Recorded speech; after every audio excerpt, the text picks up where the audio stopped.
Por ahí, Valerie, ¿tú qué piensas cuando te digo historia universal? ¿Qué se te ocurre? Pues yo creo que a los acontecimientos que pasaron alrededor del mundo, que fueron como muy importantes y marcaron como alguna secuela para que no se vuelvan a cometer los mismos errores. Los mismos errores, bien, bien, bien. La historia pues tiene varias utilidades, eso es cierto, ¿no? Ahorita mencionaremos algunas sobre la utilidad de la historia, que parece que no, ¿eh? Pero sí las tiene, aunque no lo crean, sí las tiene. Entonces, efectivamente, Alexa dice que también se acuerda de que en Historia Universal se ve la Segunda Guerra Mundial, Fernanda sobre todos los sucesos del mundo, bien, bien, así como que Historia Universal habla como del mundo. Y se supone, en teoría, que efectivamente Historia Universal abarca la historia de todo el mundo. Pero si se fijan, si ustedes hacen un poquito de memoria, cierran sus ojitos y tratan de recordar temas que hayan visto en Historia Universal, se van a dar cuenta de que casi nunca vemos historias sobre África o sobre Oceanía o sobre, pues no sé, las partes más recónditas de China. No, casi siempre, si se fijan, en qué continente se sitúa la historia que nos dicen universal. Esto, por ejemplo, de la Segunda Guerra Mundial o el Renacimiento, ¿en qué continente se dio? A ver, por ahí, Bill. Europa, dice Valeria, exacto, exactamente. Víctor, ¿ibas a agregar algo más? Iba a comentar que generalmente nos tocan esos temas de esos países por varias razones. Una de esas es que son temas muy complicados de maneras políticas. Son países que son y que aportan continentes. Son más fácil que sean vulnerables a muchas cosas.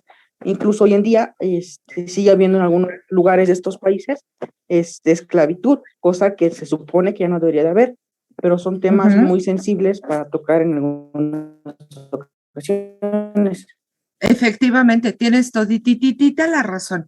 Ahorita que me lo mencionaste, dije, miren, justo te voy a enseñar una presentación que abarca un poquito esta problemática. No la vamos a profundizar. Sin embargo, me interesa que ustedes noten que los temas que les están pidiendo evaluar, piensen en su evaluación de tal manera de no a ver si eres el más listo, no para ver si te tienes que quedar o no, nada más. Si piensen ustedes que cuando hacen este examen, le están demostrando a la persona que los evalúa qué tanto saben de cultura en general, ¿sale? De tal manera que cuando tú demuestras que sabes ese tipo de conocimientos, estás listo para dar el siguiente paso.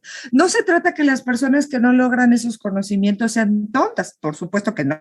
No se trata que sean menos inteligentes, no. Significa nada más que le hace falta profundizar en ciertas áreas del conocimiento histórico o en este caso del conocimiento cultural. Entonces, efectivamente, algo de lo que ustedes mencionan es que no se ve toda la historia, sino como solamente aquellos hechos que son fundamentales, que marcaron un antes y un después en lo que somos hoy como humanidad. Y efectivamente, Fer, también el continente asiático es lo que más se menciona, ¿no? Nosotros hacemos mucho énfasis en espérenme, es que sí la abrí, pero en PDF y la quiero en PowerPoint. Hacemos más énfasis en la historia de América Latina también, en tanto que nosotros vivimos en el continente americano. Sin embargo, Historia Universal, prácticamente todo el temario, si ustedes lo observan, se van a dar cuenta que se encuentra básicamente en Europa y en Asia, ¿sale?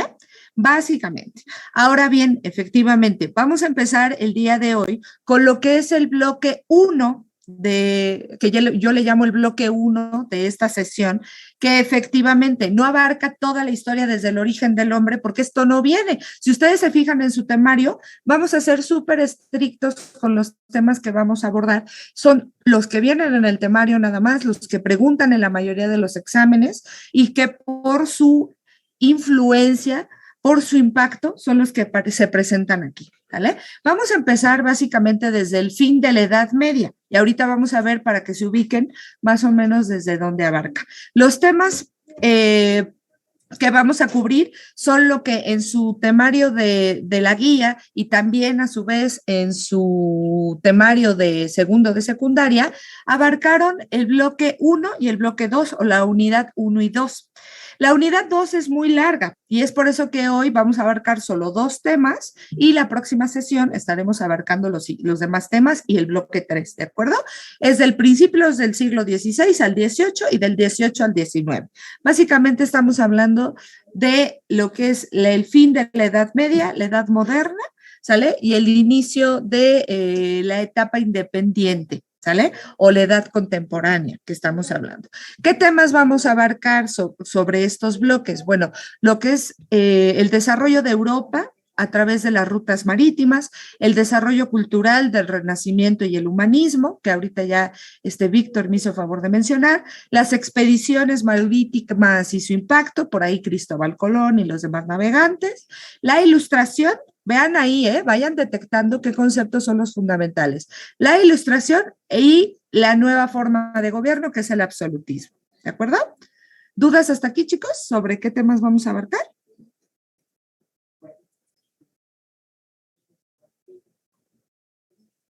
¿No? Perfecto. Entonces, les voy a mandar en el grupo que me hizo favor el profe José Antonio. Permítanme un momento. Les voy a hacer llegar un material que vamos a estar trabajando durante esta sesión, ¿de acuerdo? Al finalizar la sesión también les haré llegar los PowerPoint que estuvimos trabajando. Pero les voy a pedir por ahí que abran ahí en casita, si tienen la oportunidad, el material que se llama Sesión 1, Actividades, que es este. Es este material. Ah, no, esperen, no, este no es. Abrí el que no era. Es este. ¿Vale?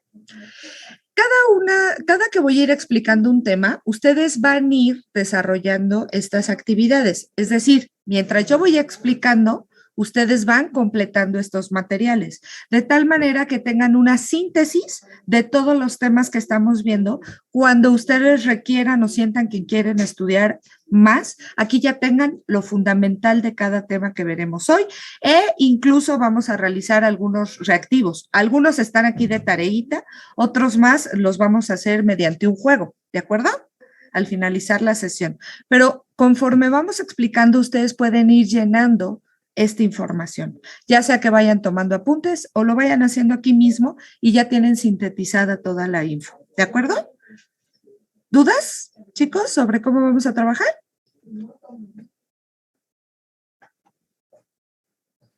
¿No? Perfecto. Bueno, vámonos rápidamente sobre esto de definir qué es la historia, porque ahorita noté que muchos de ustedes me dijeron que la historia sirve como para no cometer los mismos errores, que solamente se ven los hechos fundamentales. Efectivamente, la historia, antes que otra cosa, es un método de investigación, es una forma de entender lo que nos antecedió, el pasado. ¿Sale? El concepto de historia es muy complejo porque de alguna manera nosotros llamamos historia a cuando platicamos un chisme, ¿no? Decimos, déjame te cuento la historia de lo que sucedió el día de ayer. Pero también le llamamos historia a una disciplina profesional que se encarga del estudio del pasado de los humanos, ¿sale? Ojo, de los humanos, porque el pasado, por ejemplo, de los animales, ¿qué disciplina lo estudia? Cuéntenme. O el pasado de las piedras, ¿alguien sabe cómo se llama la disciplina que lo estudia?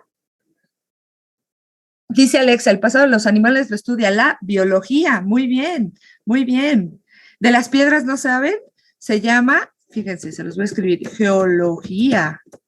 La geología, ¿sale? Entonces, bueno, también, por ejemplo, el pasado de los diferentes lugares en el mundo lo estudia la geografía, que es una ciencia hermana de la historia. Nosotros los historiadores y los geógrafos no la armamos, ¿eh? Son así nuestros hermanitos, nuestra mano derecha. Entonces, bueno, fíjense bien, en inglés no sufre mucho el concepto de historia, porque en inglés cuando decimos te quiero contar algo, ¿no? Un relato, le decimos story, como en Toy Story, ¿no? La historia de unos juguetes. Simplemente es contarnos una narración, ¿no? Pero cuando hablamos de la disciplina, decimos history en inglés, ¿no? Como por ejemplo History Channel. Se refiere cuando hablamos de history justo a la historia que aquí les voy a enseñar. Es decir, el compendio de acciones, situaciones que estudiamos en el pasado y que nos permiten entender quiénes somos hoy y que en el mejor de los casos nos permiten evitar pues que cometamos esos errores o incluso aprender de ese pasado para aprovechar de ello y mejorar también nuestro presente. Generalmente se nos dice, estudiamos el pasado, la historia, para comprender nuestro presente y mejorar el futuro, ¿no? Siempre, siempre, como que todos los libros de texto nos dicen eso. Ahora bien, ¿cómo entendemos nosotros la historia? Pues a través de dos conceptos fundamentales, ¿sale? El primer concepto es el concepto de tiempo histórico, que nos referimos a través de cuánto tiempo han sucedido los hechos, que ahorita lo vamos a estudiar, ¿no? Lo que llamamos periodos, cronologías, etapas, ¿sale? Y el espacio histórico, es decir, cómo se ha transformado los lugares que estamos estudiando a través del tiempo. Si ustedes se fijan, el continente europeo, pues en muchos siglos no ha cambiado, pero las fronteras que hemos creado para ellos sí se han modificado. Por ejemplo, nuestro país tampoco ha sido el mismo a lo largo de los años, ¿no? Por ejemplo, lo que es hoy la Ciudad de México, antes era más chiquitita, cada vez ha ido creciendo más, o por ejemplo, nuestro país antes abarcaba hasta Estados Unidos. Sin embargo, sucedió algo que hizo que las fronteras de nuestro país cambiaran. ¿Qué fue? ¿Cuál fue ese acontecimiento que hizo que las fronteras cambiaran? A ver si se acuerdan.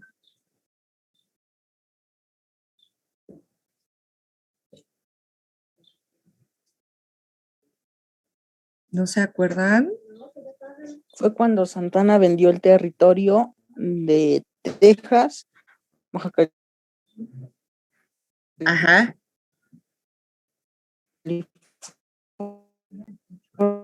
California y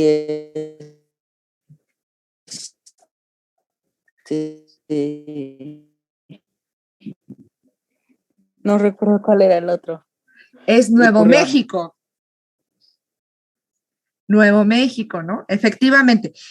Ya platicaremos de eso sobre si Santana vendió o no el territorio, pero lo cierto es que sí, el norte es el que desapareció, ¿no? Como México, pues ahora existe, o sea, el territorio no desapareció en sí, sino que ahora pertenece a otro país. Si se fijan, el espacio también se modifica a partir de las fronteras que nosotros los humanos le damos forma, ¿no? Ahora, el segundo concepto de mucha importancia son las fuentes históricas, es decir, todas aquellas evidencias, rastros del pasado que nosotros necesitamos, los historiadores, pues, y los humanos en general, para dar una prueba o fe de que eso pasó. No sé si se han dado cuenta.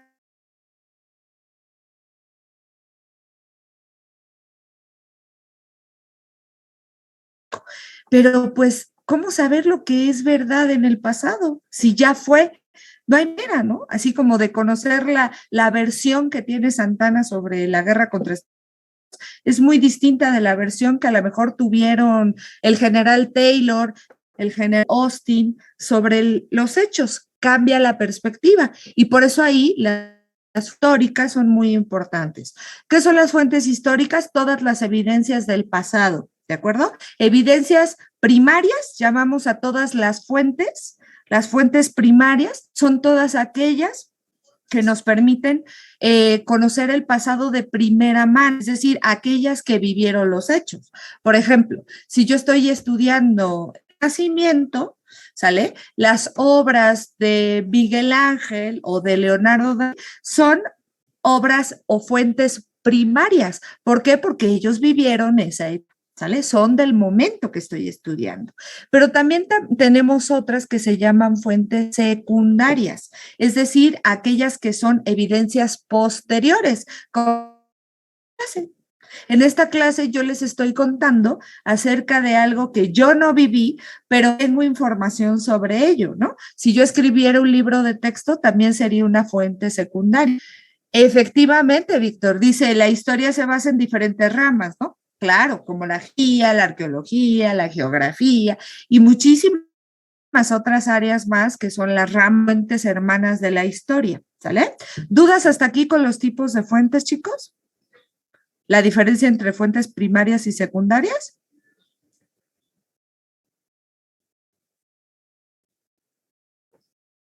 ¿Sí queda clara la diferencia?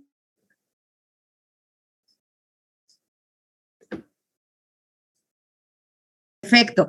¿Por qué es importante conocer esta diferencia en las fuentes? Bueno, pues porque resulta que no estudiar un acontecimiento de alguien que lo vivió a de alguien que no lo vivió. Habrá momentos en que lo vivió te pueda dar, digamos, más fidelidad porque ellos lo vieron, pero también hay momentos que el estar tan lejos de los hechos, que a ti no te involucraron, que a ti no te afectaron, pues te es confiable, ¿no? Porque de alguna manera, pues como a ti ni te va ni te viene, pues esto no te afecta.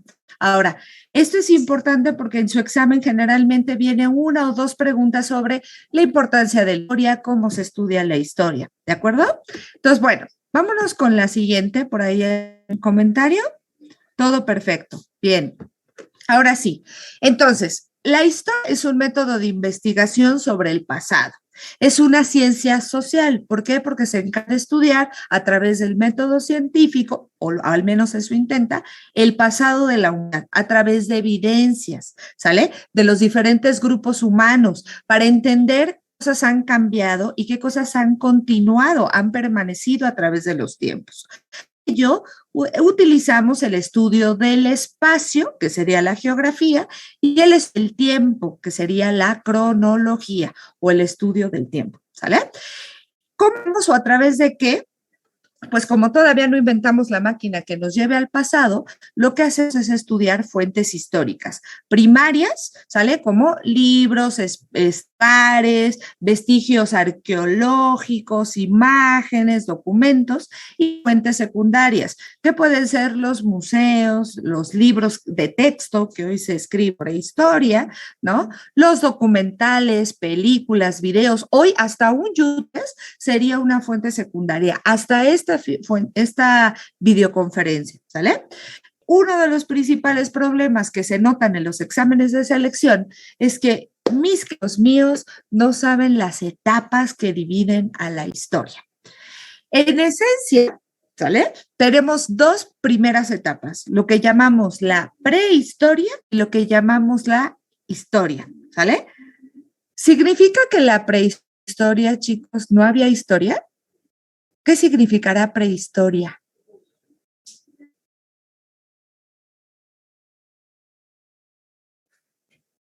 Oh, Víctor, esa es una teoría, ¿no? Una teoría, porque ver qué hecho se repite, efectivamente, ¿eh? Hay algunos historiadores como Vico que dicen que la historia es cíclica, que tiende a repetirse, ¿no? Titzia dice que prehistoria significa antes de escribir la historia. También Víctor dice antes de la historia. Titzia, ¿cómo lo utilizaste? ¿Eh? ¿Lo dije bien tu nombre? ¿Titzia o Titzia? Ojalá me lo pudieras pronunciar para no decirlo mal. Según yo es Tistia. Ajá, así. Tistia, ok, perfecto, muy bien. Tienes un nombre rarito y prehispánico como el mío también. Muy bien. Efectivamente, me gusta cómo lo dijiste, me gusta cómo lo escribiste antes de escribir la historia, porque efectivamente resulta, chicos, que la prehistoria etapa. Ahorita regreso a esta diapositiva, ¿eh? Solo quiero ir acá para que la imagen. La prehistoria es esa etapa en la que surgió el hombre, lo que decía un ratito, ¿no? Cómo fuimos transformándonos de ser homínidos, changuitos, o granditos, ¿no? Los neandertales, los australopithecus, los homo erectus, hasta transformarnos en homo sapiens. Y cómo después de ahí empezamos a adaptar los medios que tenía nuestro entorno a sobrevivir en lo que llamamos la edad de piedra. Se llama edad de piedra, ¿sale? Aquí está, o edad lítica. Lito significa piedra, ¿sale? Se llaman edad debido a que durante este periodo los humanos lo que utilizaban para sobrevivir eran las piedras, ¿sale? Con las piedras, imagínense, ¿qué pasa si frotas una piedra con otra piedra? ¿Qué sucede? ¿Se puede crear fuego? Efectivamente, Fer, se puede crear. Entonces ahí la herramienta que fue de utilidad, o sea, claro, es el fuego, pero el fuego se creó de piedra. ¿Y cómo le harían para cazar un animal? Un mamut, por ejemplo. ¿Se puede tallar una piedra y con un palo pueden amarrarlo para dar lanzas? Exactamente, ¿no? Podemos con una misma piedra formar lanzas y con estas lanzas, pues cazar, o flechas, o cuchillos, todo lo tenían que cortar así. Entonces, es muy importante conocer los diferentes tipos de piedras para poder cortar y utilizarlas de tal manera que me sirvieran como una herramienta. Piensen que en ese momento, chicos, no existen ni las hachas, ni los tenedores, ni la cuchara. De hecho, esas son del Renacimiento, ¿sale? Entonces, aquí, como la piedra es el instrumento más importante, los antropólogos, que son los que estudian la prehistoria, dividen todo a partir de cómo se utilizaba la piedra, ¿no? Entonces, el paleolítico, de la piedra vieja, paleos significa viejo, entonces paleolítico es la edad de la piedra vieja, su nombre, litos, piedra, paleos, viejo. ¿Qué es la piedra vieja? Pues la piedra tal cual tú la ves. Y es la etapa donde los humanos viven en las cavernas y pintan en mira, para poderse comunicar, ¿no? Si te fijas, sus pinturas no tienen comodidad, ¿no? No tienen ojitos, simplemente pintan así animalitos al azar, como la de Altamira, que están en España, y es el periodo donde se empieza a descubrir el fuego. Y luego vendría una etapa media que se llama el Mesolítico, de ahí su nombre de la media piedra, porque en esta etapa es cuando se domestican los animales, cuando se descubre que se puede utilizar los animales no nada más para que sean tus amigos fieles, ¿no? Sino que ayudan a cazar, te ayudan a mover cosas, como por ejemplo un caballo, ¿no? Los animales no más se pueden comer, sino que también te sirven para realizar trabajos, ¿no? Descubrió en el Mesolítico. Y luego viene el gran Neolítico o edad de la piedra nueva, donde descubren, además de que pueden malear, si quemaban ciertas piedras, esto produce metales, se derriten y esto al secarse, nuevas piedras que le llamaban ellos, como el hielo, ¿no? Como el bronce, ¿sale? Y también durante este periodo se descubre la agricultura. Aquí aspecto súper fundamental, agricultura. ¿Por qué creen que sea tan importante la agricultura? Antes de la agricultura, todas las personas eran sedentarias, ¿no? Nómadas, perdón. Sí, o sea, van viajando, van migrando para a lugares en donde encuentren alimento, animales y demás. Y cuando se descubre tú eres así como el máster del universo, ¿no? ¿Por qué? Porque tú puedes controlar todos los medios para sobrevivir, lo que comes, cuánto comes, en dónde vives, y como ya no tienes que estar viajando, empiezas a construir casas con mayor fortificación, más grandes, y tienes más tiempo que crees para pensar. Sí, porque recuerda que la agricultura se separa de dos momentos, la siembra y la cosecha. ¿Qué es la siembra? ¿Qué se hace cuando uno siembra?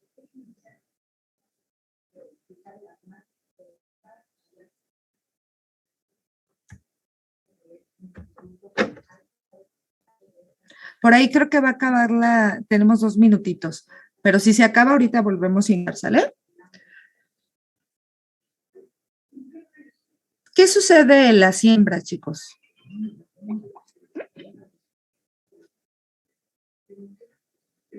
Exacto, es cuando se pone la semillita en la tierra. ¿Y la cosecha? Cuando recogemos el fruto. Muy bien, efectivamente, Fer. Entonces, siembra cuando ponemos, la cosecha cuando recogemos. ¿Esto pasa de manera inmediata?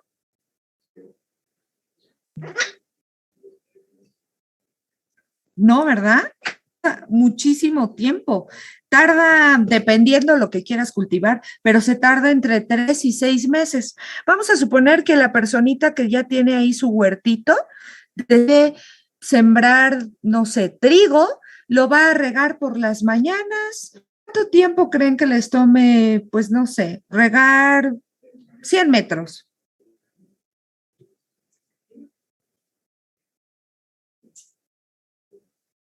Pues sí, hay cierto tiempo que se puede sembrar, no, no cualquier etapa del año, también eso es cierto.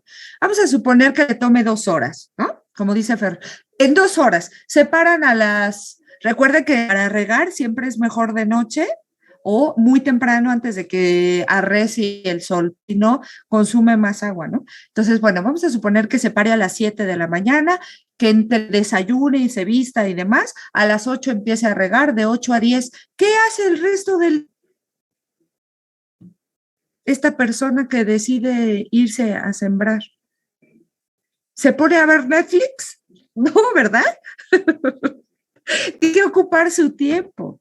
Y ese tiempo lo utiliza, pues aunque ustedes no lo crean, para pensar y hacer preguntas como ¿por qué sale el sol? ¿De dónde viene la lluvia?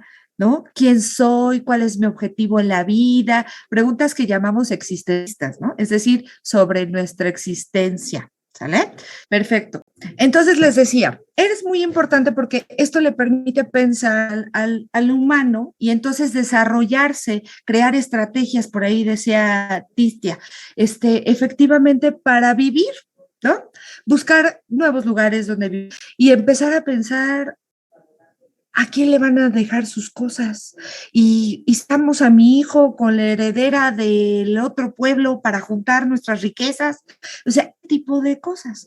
Y dentro de eso empieza la necesidad de los humanos de por escrito su pasado, de contarle a las personas quiénes son. Exacto, para pastorear a sus animales. Muy bien. La ganadería surge ahí también, ¿no?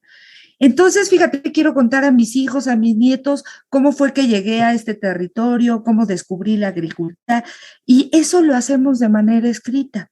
Y para los historiadores es fundamental la escrita. Por eso, y ahí, por eso les decía hace ratito a Tistia, que me gustó mucho cómo lo dijo, que la historia inicia con la escritura. Eso es lo que separa a la prehistoria, la escritura. Y la escritura, que es un sistema complejísimo de comunicación, no podría existir si no se hubiera descubierto el fuego, la ganadería, la agricultura. ¿Querías mencionar algo?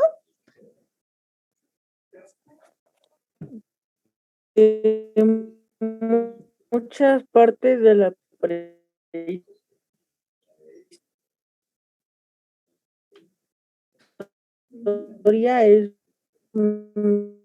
son cosas algo hipotéticas, Ajá. ya que como que no se había inventado la escritura, y también muchos en huesos y en otros detalles, pero no tanto en escritura ni en ilustraciones, fue más algo hipotético. Efectivamente, las fuentes, por eso de hecho la prehistoria, pues generalmente los historiadores no la estudiamos, la prehistoria la estudian generalmente los antropólogos. ¿Por qué? Porque ellos más bien estudian huesos, restos de comida, restos de casa, porque en realidad no hay documentos así que cuenten tal cual como fueron los hechos. A partir de que inventan la escritura, entonces ya tenemos como un dato más fidedigno. Los mismos humanos están preocupados por contarnos su pasado. Y entonces, pues sí, a partir de ese momento iniciaría la historia. Son 4 etapas. El día de hoy vamos a ver solo el inicio de la moderna. La antigua, insisto, no es que no sea importante, no es que a mí no me guste, el pasado de Grecia, de Roma, de Egipto, pero el problema es que no vienen en los exámenes, pero si ustedes luego un día de estos me buscan y con gusto les platico sobre esa etapa. La edad antigua es la etapa más viejita de la historia de la humanidad, desde que se descubre la agricultura, ¿sale? Hasta que se da el imperio romano, las invasiones bárbaras.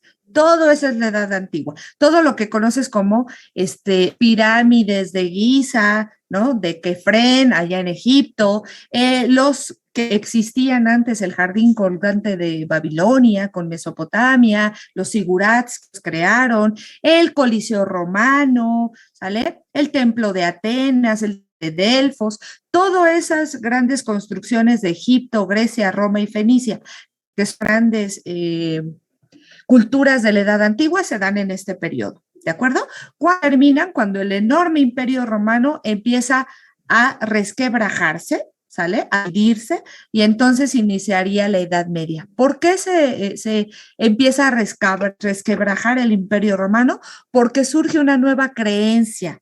Exactamente, Fer, en ese primer espacio se dan las primeras construcciones, ¿sale?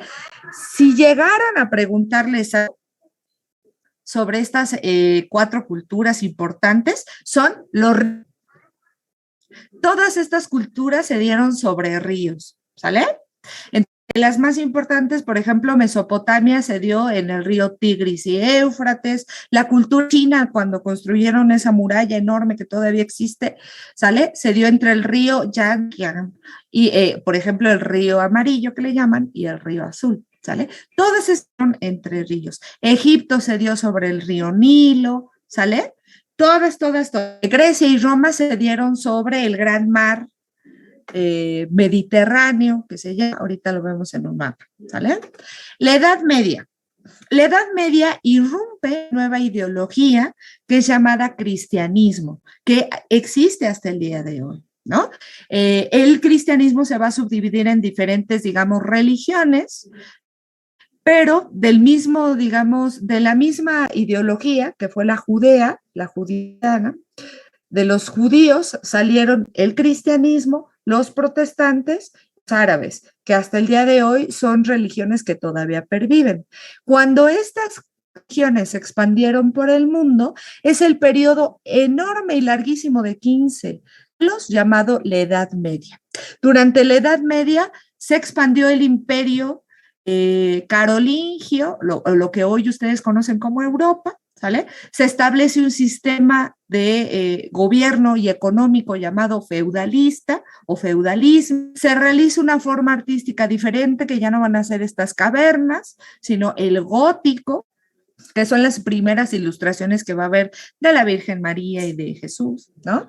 Se van a dar las cruzadas, que hasta en videojuegos lo podemos ver, si ustedes han jugado este juego de Assassin's Creed, ¿no? Por ejemplo, se ven ahí las cruzadas, que son estas luchas incansables por la religión, por la toma de poder de Tierra Santa. ¿Dónde está Santa? Pues en Jerusalén, ¿no? Ahí donde se supone que surgieron las 3 más importantes religiones, que es la judía, la musulmana y la cristiana, ¿vale? Jerusalén está entre Asia y África. Esa, ahorita se los pongo en creo que lo tengo aquí, creo que sí lo puse, espérenme, aquí está, ¿no? Está acá abajito de Siria, ahí estaría, ¿vale? Ahorita se los. Y luego, la expansión del cristianismo se daría durante. La siguiente edad es la edad moderna, ¿sale? Y aquí mucho cuidado, porque generalmente vemos que la palabra moderno significa lo más actual, lo más in, ¿no? Por ejemplo, la música moderna, pues el reggaetón, el trap. No. Aquí hablamos de la edad moderna en términos políticos. La modernidad empezó cuando empezaron a surgir gobiernos, naciones, países centralizados en una sola persona, lo que llamamos las monarquías absolutas, ¿sale? Y además, cuando empiezan las ideas de la ciencia, y a eso se le llamó modernismo. El modernismo vio reflejado en la política, ¿sale? Pero también en la ciencia. Por eso, etapa de los grandes descubrimientos, ¿sale? cuando se va a surgir el Renacimiento, después el humanismo, la Ilustración, el descubrimiento y conquista de América, ¿sale? Desarrollos científicos enormes, como seguramente ya los vieron en biología, en química, ¿no? El descubrimiento, por ejemplo, que la Tierra era redonda, que se giraba alrededor del Sol. El desarrollo del arte, aquí es inmenso, el Renacimiento y el humanismo, todo lo que daba, y aparece una nueva religión que va a ser la protestante, es decir, que protestó en contra de la religión católica. Y por último, lo que llamamos la Edad Moderna. La Edad Moderna, la Edad Contemporánea, perdónenme, la Edad Contemporánea es, contemporáneo significa lo más actual. Alguien que es tu contemporáneo es alguien que está viviendo la misma época que tú, ¿sale? Entonces, la edad contemporánea se da desde la Revolución Francesa, que es efectivamente, Víctor. Ahorita lo vamos a conceptualizar mejor, ¿sale? Entonces, la edad contemporánea se da desde la Revolución Francesa, que fue esa guerra enorme en la que por primera vez las personas comunes como tú y como yo empezarán a adquirir el poder. Cuando se van a quitar del poder a los monarcas absolutos, van a decir, a ver, nada de que a ti te eligió Dios. Aquí las personas vamos a votar y elegir a quienes queremos en poder. Eso va a ser básicamente la Revolución Francesa y hasta el día de hoy. Hechos importantes de este periodo, bueno, pues las guerras mundiales, el imperialismo, el surgimiento de un sistema económico llamado capitalista, también surgirá el sistema socialista y por esto la Guerra Fría, el neoliberalismo e incluso la pandemia, ¿sale? La edad contemporánea no ha terminado, así que la están viviendo ustedes y yo. ¿Dudas aquí con etapas?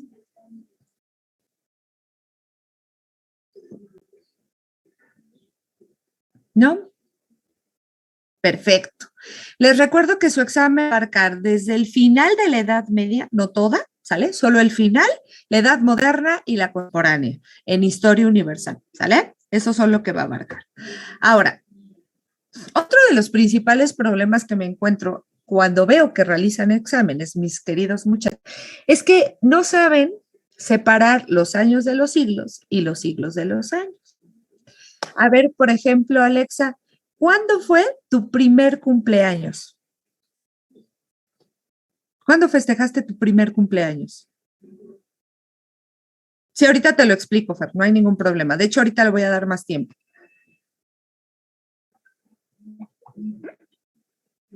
El 19 de abril del 2008. ¿Por qué ese día fue tu primer cumpleaños? ¿Fue el día en que naciste?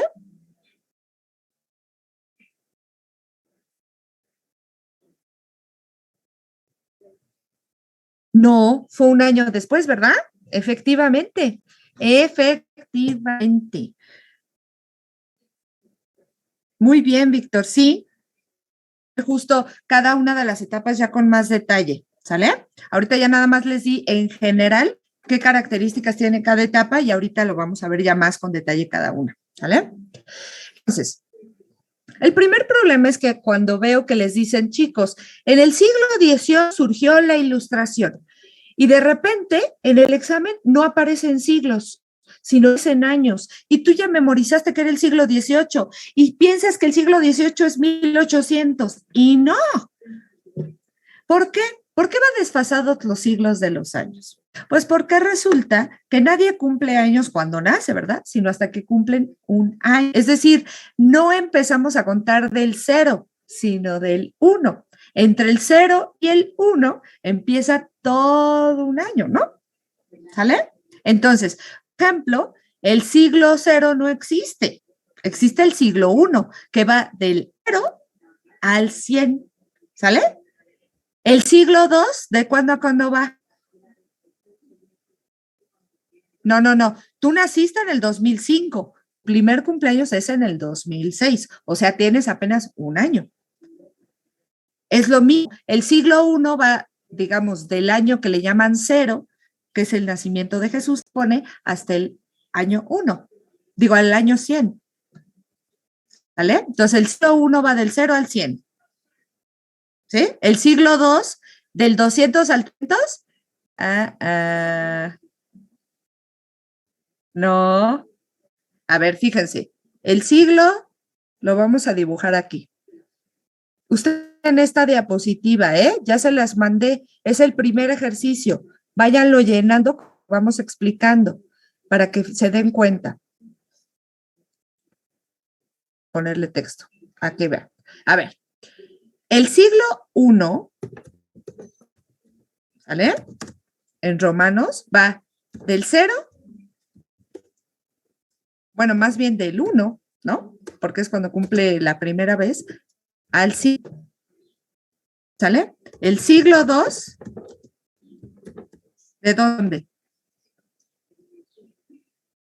Del 199 al 200.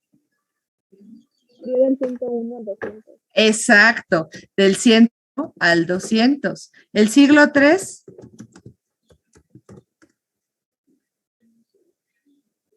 201 al 300. Exactamente. 201 al 300. Ahí está. A ver si es cierto. Llenen más. Pueden utilizar si quieren el pincel para que ustedes vayan llenando y vamos llenando juntos este primer ejercicio. ¿De qué siglo a qué siglo va? Aquí ya tienen los primeros. Siglo I al 3. Vámonos con el 4. Pueden utilizar el texto de aquí o lo pueden ir llenando ustedes en casa. ¿Quién me dice? A ver, yo voy eligiendo. 301 al 400. El siglo V.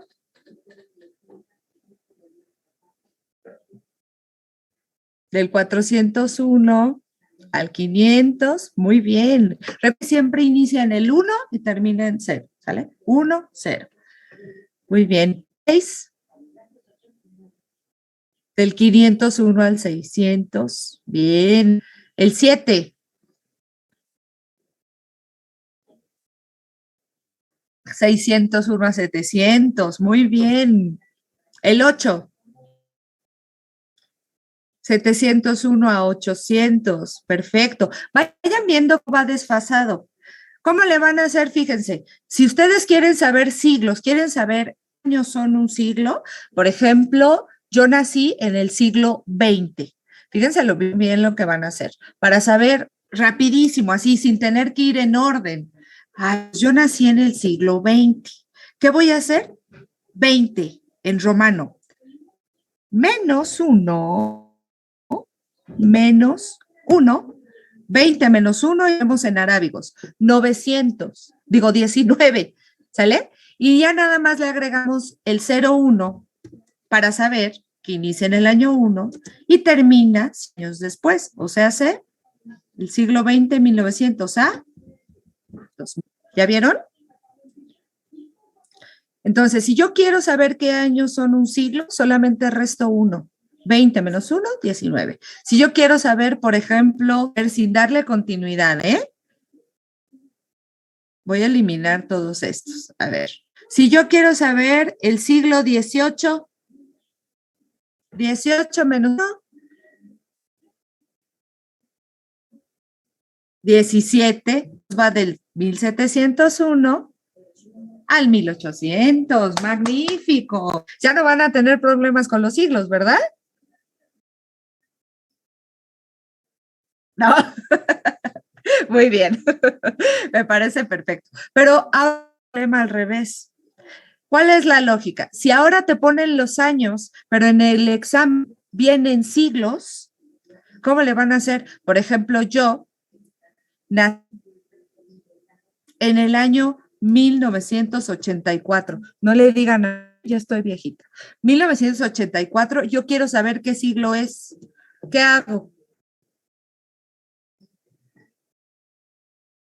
Pues le sumo 1, claro. Entonces sumo 1 al 19 nada más, ¿eh? El 84 lo olvidamos, ¿sale? Entonces le sumo más 1 y entonces ya me da 20 y pongo en romano. Nada más. Exactamente. Yo nací en el siguiente. A ver si es cierto. Ayúdenme con estas 3 fechas que aparecen aquí. ¿Qué año es? 476 después de Cristo. ¿Qué siglo es?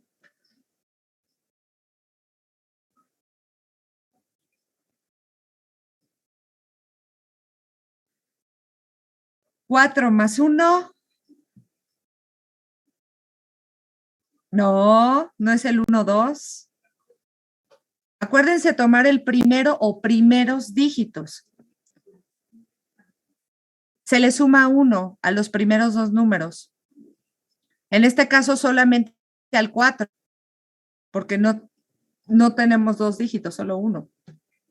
¿Qué siglo es? Sí, el quinto, muy bien. ¿Y 1453? ¿Qué siglo es?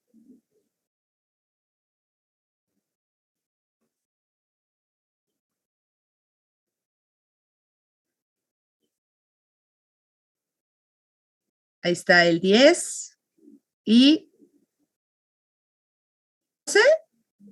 No, acuérdense que se le suma 14 más 1. Eso, el 15. Muy bien corregido, bien. Y la Revolución Francesa, que fue en 1789, ¿qué siglo es? A ver, el 10 ya tenemos por ahí. Exacto, el 18. Muy bien, 17 más 1, 18. ¿Seguros que hay problemas en el examen? Porque esto es bien común, ¿eh? Es uno de los principales problemas. Memorizan una fecha y de repente llegan al examen y te lo preguntan en siglos. ¡Ay, te perdiste! No. ¿Ya no van a tener problemas con los siglos? ¿Con las fechas? ¿De qué se encargará la política?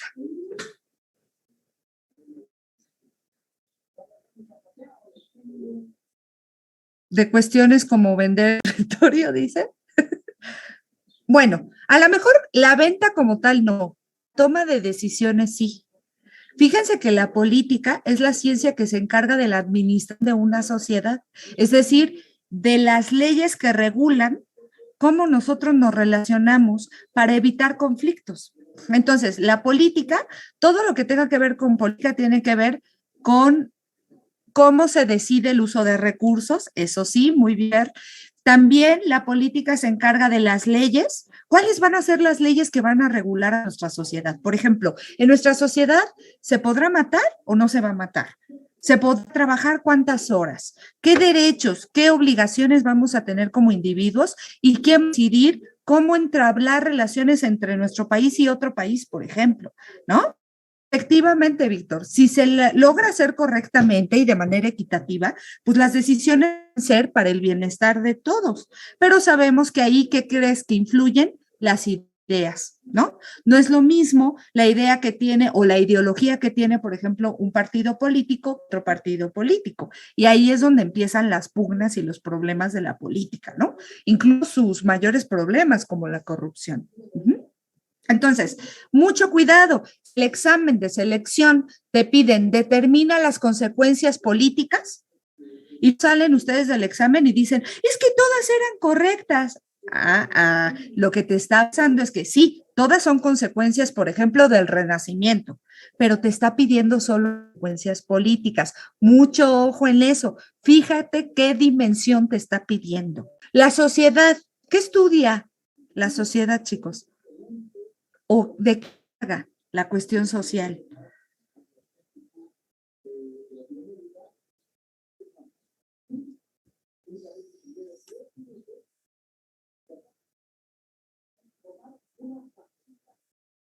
¿Cómo? ¿No saben? ¿Ya lo pensaron? Si ustedes se la viven en eso, muchachos.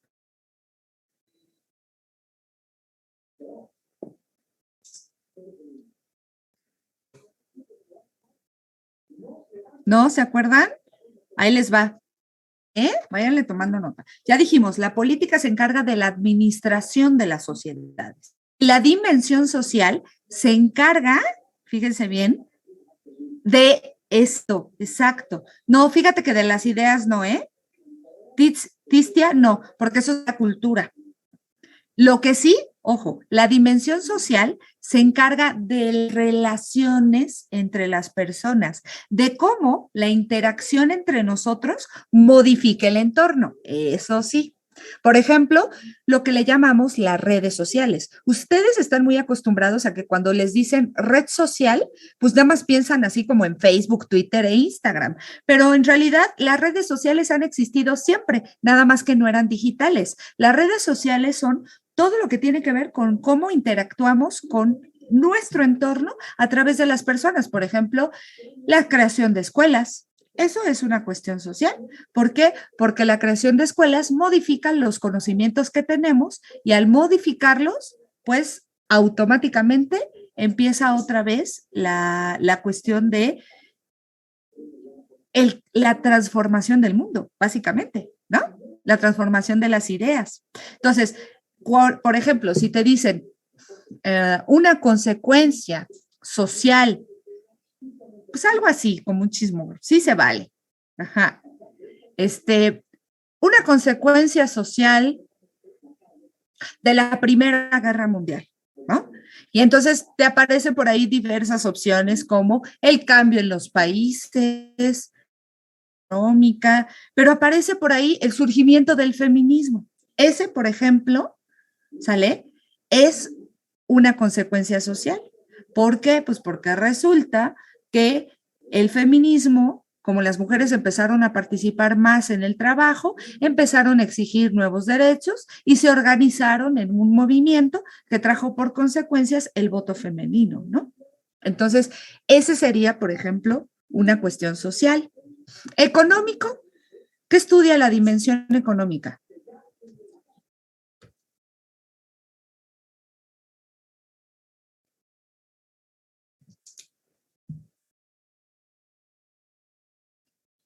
Se me hace que ese sí saben. ¿De qué se encarga la economía?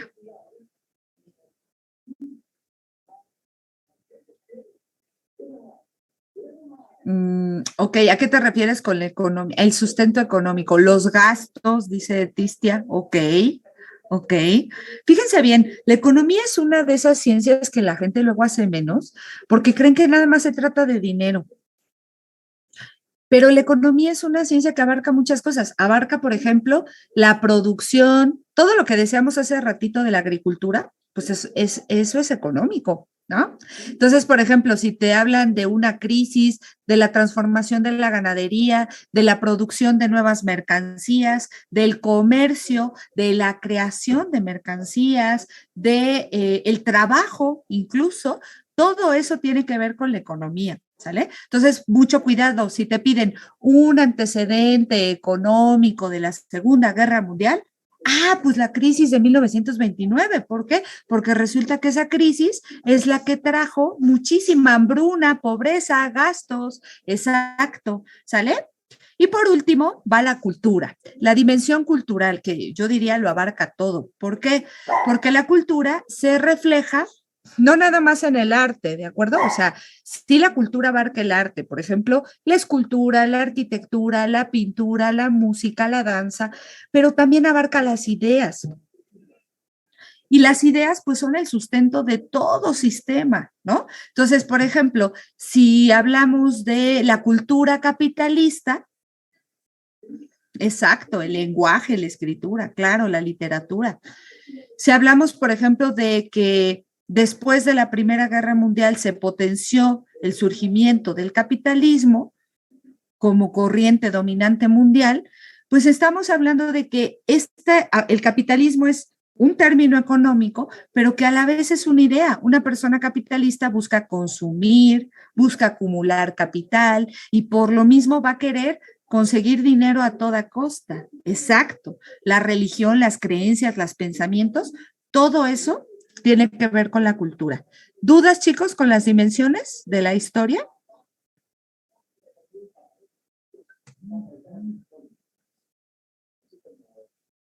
¿No? Bueno, pues aunque no lo crean, ahora sí, ya que tenemos, digamos, todos los conceptos claros, ya podemos ahora sí abarcar la Edad Media. ¿Están listos? Lo de economía. La economía, Valerie, es la ciencia que se encarga de la producción, distribución, de todas las riquezas, incluso comercialización, de una nación. Acuérdense que las riquezas de una nación no nada más es su dinero, sino sus personas, sus medios naturales, su flora, su fauna, ¿no? Entonces, la economía se encarga de la agricultura, de la ganadería, de la industria, del trabajo. En términos económicos, por ejemplo, todo lo que tenga que ver con cómo se distribuyen las riquezas de una nación, sería esa la economía. ¿De acuerdo?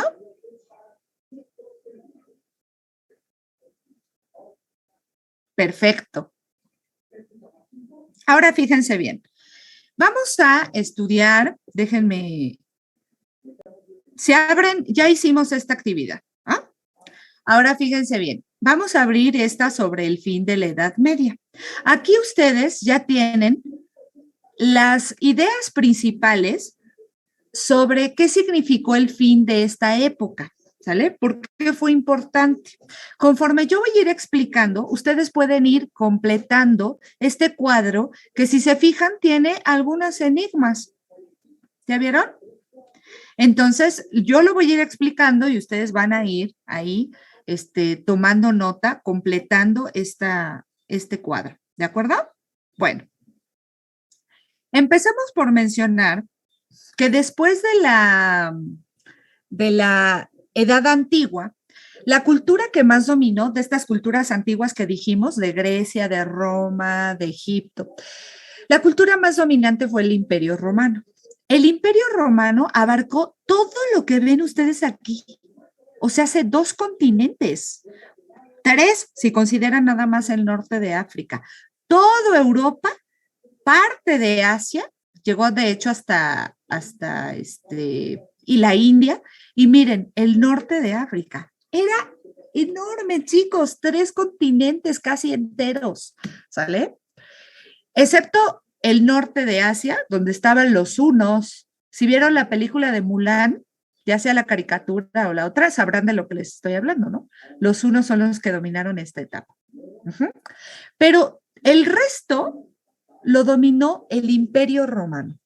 A los romanos les debemos muchísimo. Por ejemplo, hoy el derecho, lo que le llaman el derecho romano, el juego, por ejemplo, de los gladiadores, el circo, ¿no? El circo romano.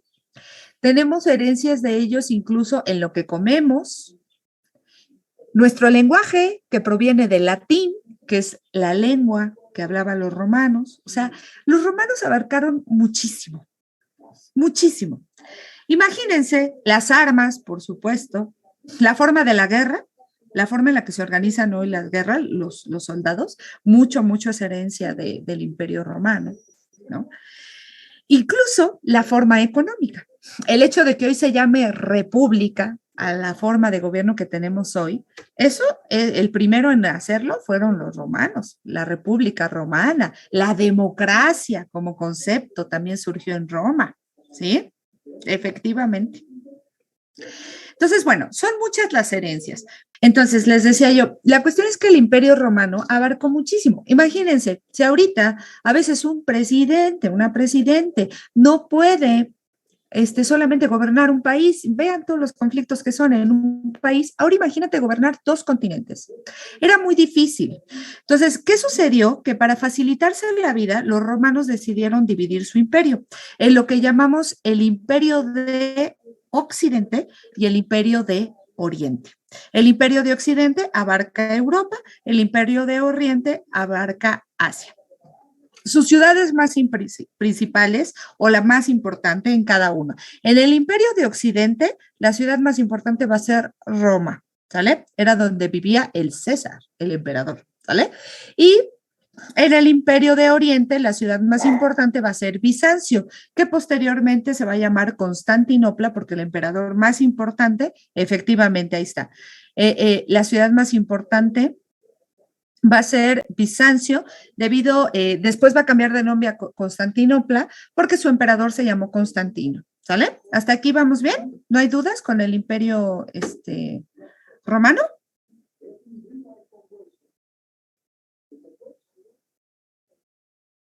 No, perfecto. Bueno, resulta que la Edad Media ¿sale?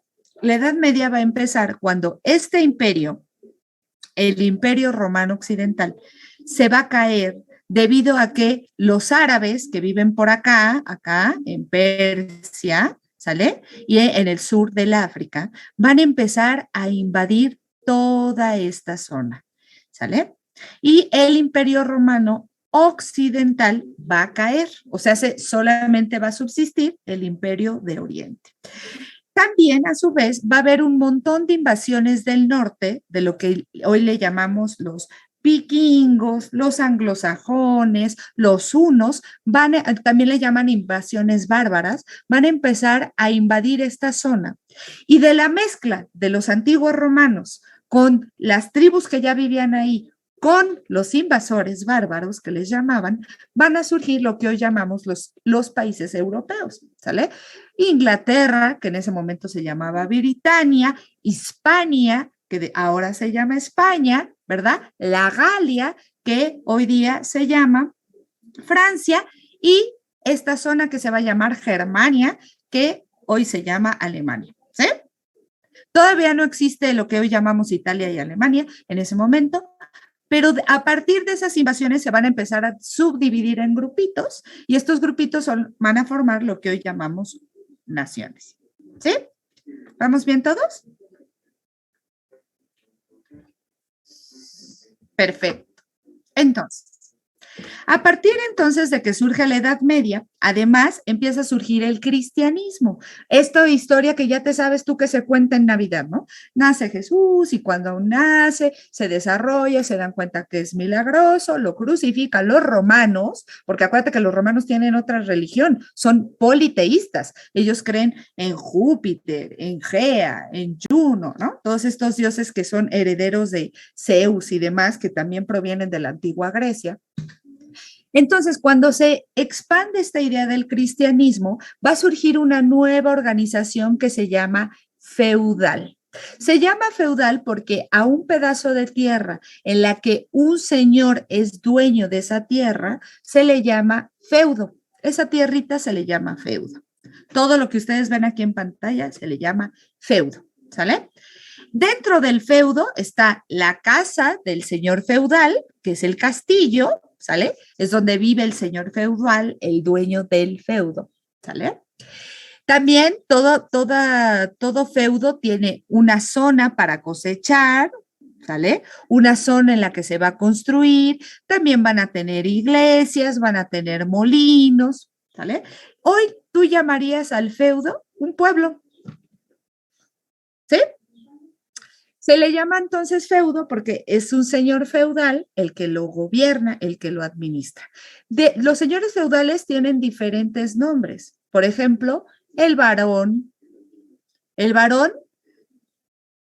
sin un castillo, efectivamente, ¿no? Hoy le llaman palacios de gobierno o le llaman municipio, ¿no? Pero es básicamente lo mismo, el que administra, ¿no? Nada más que ahora se eligen democráticamente y en ese tiempo el señor feudal lo elegía el rey. El rey es el máximo señor feudal y pertenece al primer estado, el rey. El segundo estado son todos los sacerdotes, los clérigos, todos los que se encargan de la administración de la iglesia, y también son los señores feudales, es decir, aquellos que le van a heredar o le van a decidir, digamos, destinar a algunas personas el rey para gobernar ciertos feudos, porque el rey no se puede hacer cargo de todo.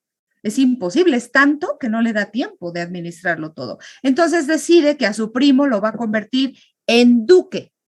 Y ese duque es un señor feudal que administra un ducado. No es como ahora que todo se tasa en hectáreas y en kilómetros. En aquel tiempo le decían al duque el que tiene un ducado, ¿sale? Al varón el que tiene un valle, ¿sale? Al marqués un marquesado y así. ¿Sale? De ahí esos, lo que le llamamos títulos nobiliarios. Generalmente los nobles se llaman así porque tienen títulos nobiliarios, porque son dueños de tierra, y estas tierras se las dio el rey, ya sea por herencia digamos, familiar, son sus primos, ¿no? O por incluso matrimonios con familias de la misma clase, ¿sí? El tercer estado es el pueblo o lo que le llamamos los siervos. ¿Por qué se llaman siervos? Porque sirven, ¿sale? Porque son personas muy nobles. Ojo, el término de noble no es lo mismo que ahorita, ¿no? Porque ahorita le decimos a alguien muy noble, es alguien que es muy honesto, alguien que te, digamos, ayuda, que es fiel, que es leal. Hoy a eso le llamamos nobleza, ¿sale? Pero en aquel tiempo sí, efectivamente hay nobleza y lealtad, pero es al rey. Y el rey, debido a su pureza de sangre, justo, Cristian, muy bien, ¿no? Justo a su pureza de sangre, justo a las grandes labores que ha hecho en nombre del rey, le concede estos títulos. Y junto con el título, ¿no? Por ejemplo, esto de que agarren la espada y te nombren, ¿no? Yo te nombro duque de Zumpango, ¿no? Eso significaría no nada más que te estoy nombrando, no nada más te doy un título, sino que también te doy tierra. Y como parte de esa tierra, te doy gente que trabaja para ti, que te sirve. De ahí su nombre de siervos, ¿sale? Los siervos, esta gente, fíjate muy bien, va a trabajar tu feudo. Esta gente va a trabajar tu tierra. Exacto, tienen que demostrarlo. Pero, ¿esa gente de qué va a vivir? Ojo, no le van a pagar, ¿eh? No existe el concepto de salario. Entonces, fíjate que van a trabajar tus tierras de lunes a sábado. Los domingos no, porque los domingos es el día del Señor, es el día de descanso, ¿no? Hasta Dios descansó, se supone, el domingo, ¿no? Entonces, los domingos son los días de misa, son los días de descansar. Pero de lunes a sábado, los siervos van a trabajar aquí en el feudo.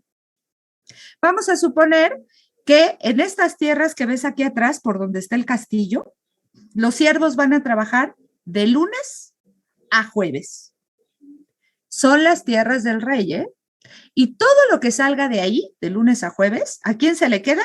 Al rey. ¿Vale? Y los viernes y los sábados puedes trabajar tus propias tierras. Las tierras a lo mejor que están aquí al lado de tu casita. Con esas tierras tú te vas a mantener. Pero además le tienes que dar la 10ª parte de todo lo que ganes a la iglesia, lo que se le llamaba el diezmo. Y además tenías que dar el quinto real, o sea, la 5ª parte de todas tus ganancias se las tienes que dar al rey en forma de impuestos. ¿Sale? Destapa, dice Víctor. Pues es que hoy lo hacemos diferente, hoy lo llamamos impuestos, ¿no? Es otro tipo de explotación, pero explotación al fin y al cabo, Víctor, efectivamente, ¿no? Como que es distinto porque hoy nos pagan el salario y de ese salario pues nos quitan impuestos, ¿no? Pero al final, pues bueno, es una manera de contribuir, se supone. Ya habíamos quedado que la siembra y la cosecha pues son muy largas. ¿Qué hacen en el resto del tiempo para servir a su rey? Es el SAT de antes, exacto, Valerie. Los señores feudales son el SAT. Exactamente. Entonces, bueno, ¿cómo le van a hacer para servir durante el tiempo de que no están cosechando? Pues van a construir puentes. Van a construir molinos en donde van a moler justamente el producto de su cosecha, por ejemplo, el trigo, y lo van a convertir en harina. Pero además, mira, van a crear gremios. Ojo con esta palabra, los gremios, ¿sale? ¿Qué es un gremio? Pues resulta que son conjuntos de personas que se especializan en un oficio que sirve al feudo. Por ejemplo, el gremio de zapateros hace, ¿en qué se especializa el gremio de zapateros? Exacto, Víctor, hasta había gremios de ladrones, ¿eh? Sí. Entonces, hay gremios de zapateros que hacen zapatos, gremios, por ejemplo, de herreros que hacen todo lo que tenga que ver con el trabajo de la herrería, ¿no? Gremios que se dedican a la artesanía, a crear vasijas, o incluso gremios perfumeros, ¿eh? Se especializaban en perfume. Y ojo, aquí no existen las escuelas. ¿Qué aprenden las personas? Pues aprenden de generación en generación, ¿no? Entonces vamos a suponer que Alexa es mamá de Angélica. A Alexa le enseña a tejer ropa.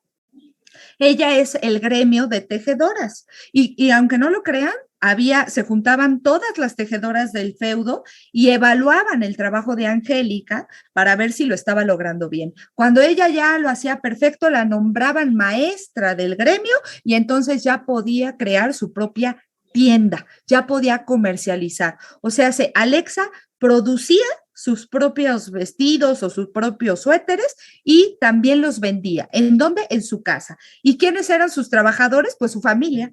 Toda la familia se dedicaba a eso. Y los gremios se juntaban, por eso casi siempre vivían en calles especializadas, ¿no? El gremio de zapateros vivía en una calle, el gremio de plateros en otra calle, el gremio de herreros en otra calle, y así, etcétera, etcétera, etcétera. ¿Sale?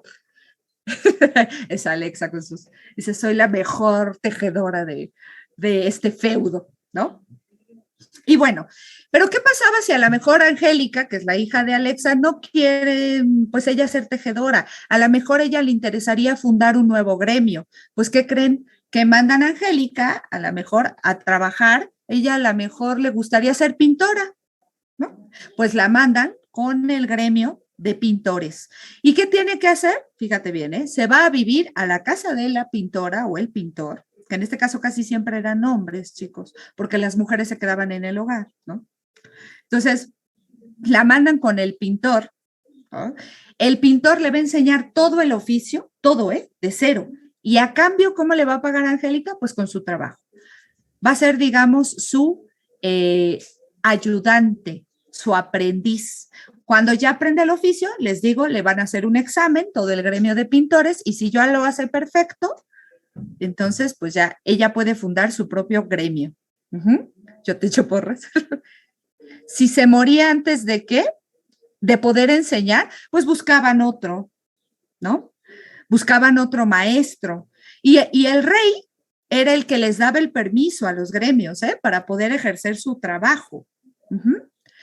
Y por tanto se funda lo que llamamos el vasallaje. El vasallaje, pues es justamente esta idea de que tus siervos van a servir al rey a partir de todos los oficios que tú le puedas promover. ¿Sale? Dice Alexa que no la mandes antes de tiempo, que ella todavía tiene mucho que enseñar, Víctor. ¿Sale? ¿Y qué creen? Pues imagínate que este es el feudo de nuestro rey, ya se fue, que es Valerie. Valerie va a ser nuestra reina, la reina del feudo, que está aquí, ¿vale? En el feudo de Valerie se da muy bien la uva y por tanto producen vino, ¿ah? Pero casi no se da el olivo. El olivo es muy importante porque produce aceite y además produce las aceitunas deliciosas. ¿Cómo creen que le haría Valerie para conseguir el olivo que no se produce en su territorio? Es que esa tierra no le da olivo. ¿De dónde lo conseguiría Valerie? Ay, no, a mí me encantan, Alexa. De Walmart. Ay, no, ¿cómo creen? ¿Cómo creen que de Walmart? No. ¿Cómo le harías, Valerie, para conseguir ese producto que en tu feudo no se da? Sí, sí, Víctor, sí hubo feudos que fueran de herencia femenina, aunque generalmente el que los administra siempre tiene que ser el hombre. ¿No han visto la serie esta de Bridgerton que sale en Netflix? Ahí se ve, por ejemplo, cómo siempre tienen que ser los hombres los que heredan, ¿no? Aunque sí hubo feudos femeninos, o sea, o donde había mujeres que administraban cuando no había varones, pero lo más usual es que siempre era un hombre, ¿no? Ah, dice Valerie, buscando otro feudo. Y Tistia le ayuda diciendo que con comerciantes para hacer trueque. Efectivamente.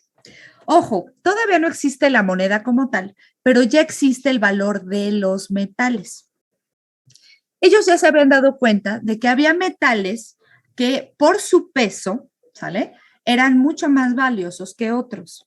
Entonces, ¿qué hacían? Primera opción, Valerie va a buscar a la dueña de otro feudo, Daniela. Pero a veces los feudos están muy lejos. El feudo de Daniela estaba lejísimos, ¿no? Entonces vamos a suponer, voy a hacer un dibujo aquí muy chafa, disculpen ustedes mi dibujo chafa, pero vamos a suponer que esta estrellita es un feudo y que este corazón es otro feudo, ¿sale? Y que hay muchísima distancia entre ellos. ¿Qué sucede? Pues que entre estos dos feudos, ¿sale? Empiezan a surgir en las afueras casitas encargadas de llevar un producto de un feudo a otro. Esas casitas generalmente estaban muy hasta arriba del feudo y se llamaban burgos, los burgos, ¿sale? De ahí surgió el término burguesía, ¿sale? Ojo, no hamburguesas, porque todavía no sabemos si de ahí vino el término de hamburguesa, ¿sale?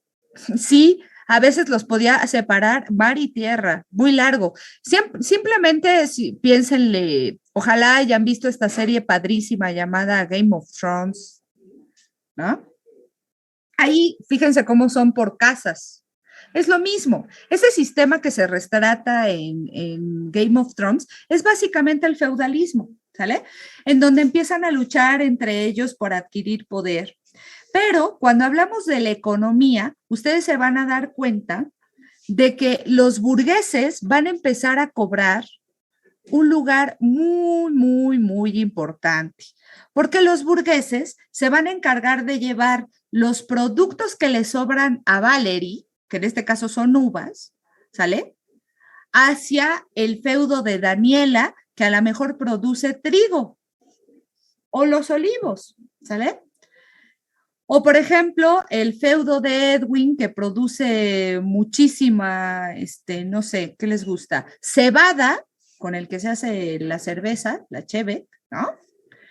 Y como le sobra mucho, lo va a intercambiar por el feudo de Fernanda, en donde se da muchísimo, no sé, ¿qué les gusta? Lino. O a lo mejor el feudo de Fernanda tiene muchos borregos y del borrego no solo se extrae la carne, sino también la lana que sirve para crear ropa. ¿Sale? Entonces, ¿se va entendiendo para qué servía la burguesía? Sí, claro que hubo guerras entre feudos. Sí, sí, sí. Sí hubo, por ejemplo, la guerra de 100 años o las guerras que se van a dar, las guerras carolingias, todas estas fueron guerras entre feudos.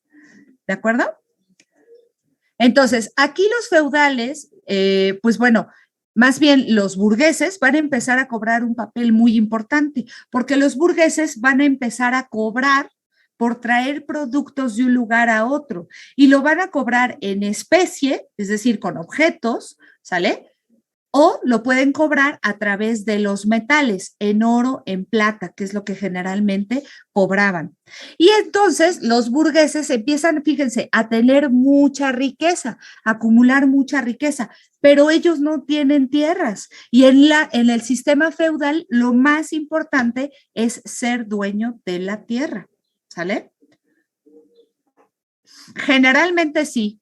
Generalmente los que declaran la guerra son los reyes, que recuerda que son los dueños de todos los feudos. Ellos cuando te nombran duque te dan un feudo para que lo administres, pero tú no eres el dueño, ¿eh? Digamos, te lo dan a ti y tú lo puedes heredar, pero el dueño sigue siendo el rey. Entonces, generalmente, si el rey se va a la guerra, como son las cruzadas, por ejemplo, en las cruzadas lo que pasó es que los reyes le pidieron a sus señores feudales que se fueran a la guerra a dominar Tierra Santa, a recuperar estos territorios en nombre de su rey. Y a cambio les iba a dar más tierras. ¿Sale? Entonces, finalmente, con este sistema, la sociedad va a quedar dividida en 3 estados. El primer estado, que es el rey, el máximo señor feudal. El segundo estado, que corresponde a la nobleza, o sea, los herederos del rey, y al clero, la iglesia, que son los más poderosos. Y luego, el tercer estado, en donde estaría el pueblo, los gremios, los artesanos y los burgueses, los campesinos también entrarían aquí. ¿Sale? Muy bien. Entonces, esto empezó a colapsar porque adivinen, sí, nosotros, efectivamente, el pueblo común y corriente. Resulta que durante este periodo empezó a surgir en esta zona, ¿sale? En la zona de Asia, ¿sale? Empezó a surgir una nueva religión llamada musulmana, entre dos feudos del mismo rey. Ah, sí, sí puede llegar a pasar, Víctor. Son guerras menores, pero sí puede llegar a suceder, ¿eh? Pero generalmente el que interviene ahí es el rey, porque el rey dice, no, no, no, a ver, ustedes no pueden tomarse estos atrevimientos, al final el feudo es mío, y si quiero te lo quito, y si no, no. Pero sí puede llegar a pasar, ¿eh? Aunque generalmente las guerras se daban entre feudos de diferentes reyes, pero sí, sí llegaba a suceder. Uh-huh. Entonces, bueno, la cuestión es que los árabes empezaron a surgir en todo, fíjense, se empezaron a expandir por toda la India, por el norte de Asia y sobre todo en el norte de África. Los árabes empezaron a expandir su religión musulmana, que recuerden que tiene a Mahoma a la cabeza, ¿sale? Y acá en Europa se estaba expandiendo el cristianismo. El problema fue que acá en Europa empezaron a surgir productos que por supuesto no se daban acá y que en un principio los burgueses los traían, pero los árabes empezaron a avanzar un montón, a tal medida que el Imperio Romano de Oriente en 1453, acá, ¿se acuerdan? El que dijimos llamado Bizancio, que en ese momento ya se llamaba Constantinopla, va a caer. Constantino era un rey romano que se transformó al cristianismo y que al hacerlo perdió muchos creyentes. Y esto permitió que su gobierno se debilitara y fue invadido por los árabes. Cuando esto sucedió, se cayó, ahora sí, los dos imperios romanos se disolvieron. Los feudos empezaron a separarse en diferentes creencias, ideologías, en diferentes incluso culturas, que ahora llamamos países, y esto permitió que los árabes empezaran a expandir su comercio por toda Europa, de tal manera que los árabes inventaron la vela latina, que es esta vela que tú conoces cuadrada, como así, que tienen los barcos, ¿no? Y que si te fijas, cuando sople el aire, pues al ser cuadrada, se infla y entonces jala. Por tanto, los barcos árabes tenían mucha más velocidad que los barcos en ese momento que había en Europa, que tenían este tipo de vela triangular, como las carabelas, ¿sí? Por eso después las carabelitas van a empezar a utilizar esta vela. Uh-huh. Entonces, cuando se cae el Imperio Romano de Oriente, van a ser los árabes los que van a empezar a tomar mayor control de todo lo que es el comercio en este mar llamado Mediterráneo. Y van a empezar a traer riquezas y productos de acá, de Asia, que no existían en este lado del charco en Europa. Y entonces imagínate que te traen aquí, por ejemplo, de Damasco, tela de seda que provenía de la China. ¿Conocen la seda? ¿Cómo es la textura de la seda? Pica, ay sí, es pica, gruesa, es muy esponjosa y da mucho calor. Por eso la lana es una tela perfecta para utilizar en invierno, pero en calor, olvídalo, olvídalo. Ahora imagínate que un árabe que navega por aquí, que es un burgués, ¿no? Y que llega aquí a Madrid, aquí en España, aquí donde está mi flechita, en verano y que te vende esta tela de seda suavecita, súper fresca. ¿Te gustaría comprarla? Tú que solamente viste suéteres de seda, digo, suéteres de lana. Imagínate lo que es Madrid en verano con 35, 40 grados, con un suéter de lana y encima te tienes que poner tu armadura porque eres caballero. ¿Se imaginan los jugos que se cuecen ahí dentro? Guácatelas, ¿no? Toda la gente de Europa empieza a ambicionar los productos que provienen del Asia. ¿Por qué? Porque son cosas que no surgen aquí. Porque, por ejemplo, el gusano de la seda solamente se daba en China, ¿no? O, por ejemplo, aquí, por Egipto, y aquí específicamente en el Cairo, se da una especia llamada pimienta que antes no existía en esta zona, o la cúrcuma que proviene de acá, de la India. Estas especias le dan otro sabor a la comida. Piensen que en aquel tiempo, ¿cómo le hacían para conservar la carne? Si no hay refrigeradores. Matan una vaquita y ¿qué hacen? ¿Se comen todo en un día? Con sal, muy bien, Víctor. Salaban la carne. ¿Y qué le pasa a la carne si le echa sal? Además, obviamente, de salarse. Que como mucha gente les empezó a comprar a los árabes cada vez daban más caro y ya no te alcanzaba. Y entonces empezaron a surgir las ideas de llegar aquí, porque además pasó otro descubrimiento. Se enteraron de que la Tierra era redonda, no era plana, y entonces dicen, bueno, ¿y si en vez de andar aquí a pie, ¿no? Por tierra, le damos la vuelta por mar y así nos evitamos este comercio con los árabes que ya tienen dominado toda esta zona? ¿Qué tal que le damos la vuelta? Bueno, chicos, ¿más dudas por aquí? ¿Se entiende? ¿Por qué van a empezar a surgir las rutas marítimas? Vale.